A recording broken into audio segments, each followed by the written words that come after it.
Extreme flooding and snow battered the country's west this winter. But according to NOAA's U.S. Spring Outlook released today, this weather will help improve the severe drought across the region. The report says so far, California's droughts have been cut in half, with more relief to come. It also reveals about 44% of the U.S. is at risk for more flooding this spring, with major flooding along the Mississippi River Basin. The record rains this winter helped replenish California's second largest reservoir, Lake Oroville. It plunged to just 24% of total capacity in 2021, with water levels sitting below boat ramps and exposing pipelines. For more, we want to bring in now CBS News senior national and environmental correspondent, Ben Tracy. Hey there, Ben. What were some of the things that really jumped out at you from this report?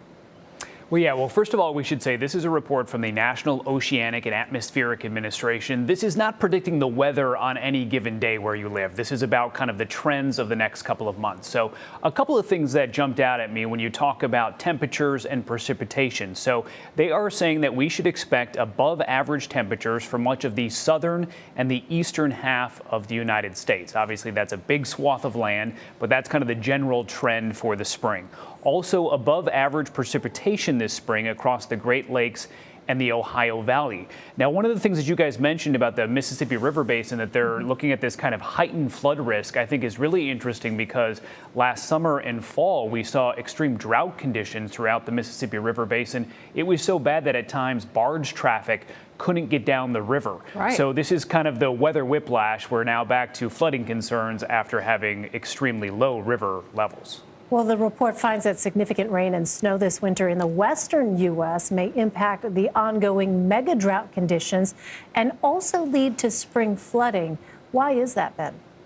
Well, it has been an epic winter here in the West, especially here in California. We've seen nearly a dozen atmospheric rivers just pummel the state.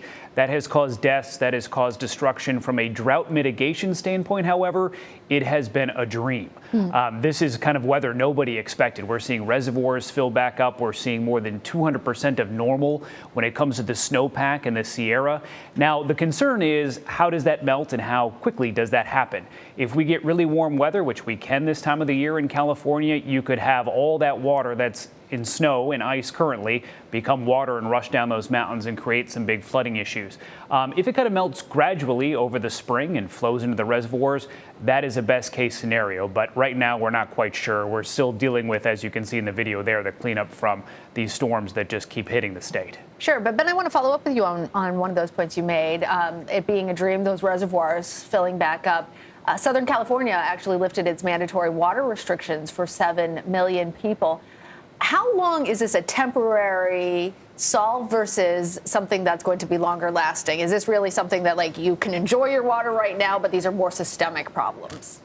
Well, that is the problem. I mean, the question here is this one wet winter in the span of 10 really dry ones, or is this bit of the pattern reverting to the mean in terms of having a couple wet years? Nobody knows. What we do know is there is not enough water in the West for all the folks that live out here and all the agriculture that we have in this part of the country. So long term, we still have to conserve. We still have to be smarter with the water that we have, especially when we have it. So in a year like this, instead of everyone saying, okay, well, let's go back to having green lawns and long showers and growing almonds in the desert, a lot of scientists are saying, let's use this as an opportunity to better plan for the future, which we know because of climate change is going to be hotter and drier than the past decades we've experienced. Right. Some difficult questions people still have to grapple with in that region. Ben Tracy, Ben, thank you.